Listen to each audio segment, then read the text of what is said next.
Welcome to Winter Spotter Training, hosted by the National Weather Service. My name is Amanda, and today we will be talking about reporting winter weather. Today's topics will include location, types of weather events to report, the time an event occurs, sending us photos or videos, and ways to report.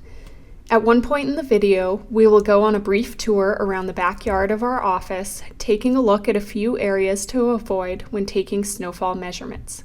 Location is one of the most important things to include in your storm report. Your reports give us important eyewitness accounts of what is happening in an area. We can compare your report to what we are seeing on radar and make warning and advisory decisions based on this information. When sending in a report, provide us with the location where you made the observation. This can be as simple as saying, "I live in Hoxie," or "I am 5 miles west of McCook on Highway 34. If you are traveling, providing a mile marker and the direction you are traveling can give us a good estimation of the location. For example, I am traveling eastbound on I-70 and I just passed mile marker 24. We've talked about reporting the location of your observation, but what sort of weather events would we like to know about? When it comes to ice accumulations, we're interested in knowing the amount of accumulation you received. Are there any slick roads? Are there any accidents? For snow, we would like to know the amount of snow you received.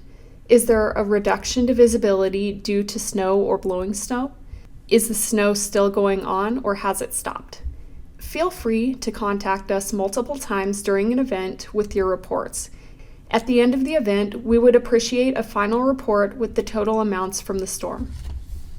In a previous training, we talked about ways to measure snow and areas to consider measuring in when sending us an observation. Now we're going to take a brief tour of the backyard of the office and highlight a few areas to avoid when measuring snow.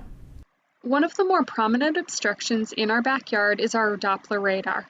Depending on the size of an object, some obstructions can cause changes in the way the wind moves around it. This can cause some difficulty when trying to find an area that is representative to measure snowfall in. The area between our building and shed is a great example. The wind blows between the two buildings, creating a wind tunnel effect.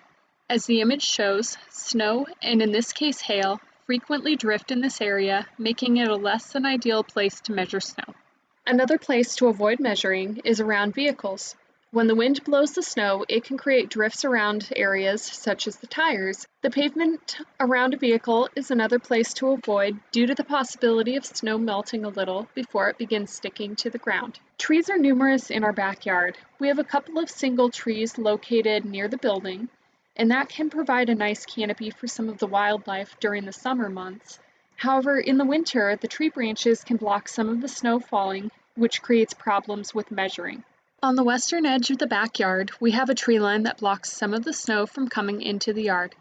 A second tree line is located on the northern side of the building. We tend to avoid these tree line areas when measuring snow because of the way the wind blows during these storms. On the backside of many of the storms that roll through the Goodland area, we get winds coming from the north or northwest. The wind blows the snow through the trees, creating drifts. Now that we've finished our tour of the backyard, let's head back inside and learn a little bit more about what to report to the National Weather Service. Anytime you encounter blizzard or near blizzard conditions, we would appreciate knowing about it.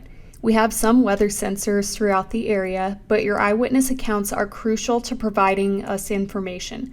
We're especially interested in areas experiencing reduced visibility, particularly under 1/4 of a mile. If you're unsure about how far you can see out, you can give us an estimate such as, "I can only see 2 telephone poles away," or "I live a 1/4 mile north of Goodland and I cannot see town." We also want to know about strong winds. If you are unsure of how strong your winds are, give us your best estimate.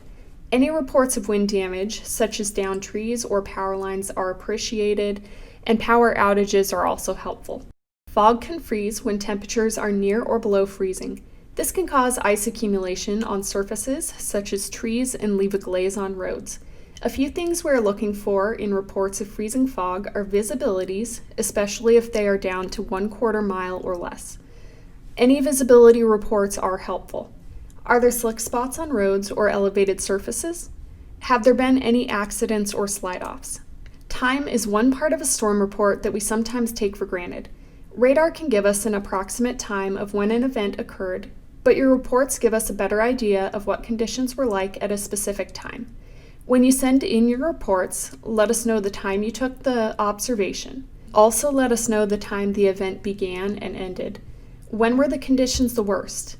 If the event involved a transition from one type of precipitation to another, such as rain to snow, we would appreciate knowing when the transition took place. Pictures are not required when sending us a storm report, however, we do love to see your storm photos. Not only do they give us a chance to see the storm from multiple sources, but they can provide additional weather information not included in your report. In the image on the left, we see a building with a snowdrift in front of it. There appears to be a trash can in the image, which can give us an estimate of how deep the snow is around the can and how high the snowdrift is in the background. The middle image shows there was some ice accumulation on what appears to be a tree. The image on the right is a snowfall measurement using a tape measure. We've talked about what information should be included in your storm reports, but how do you send a report? You can give us a call day or night at the number listed on your screen. We're open 24 hours a day, 7 days a week, 365 days a year. You can send us an email at nws.goodland@noaa.gov or submit it on our webpage at weather.gov/Goodland. We're also on Facebook and Twitter. Thank you for joining us for today's topic on how to report winter weather. We hope to hear from you soon with your storm reports.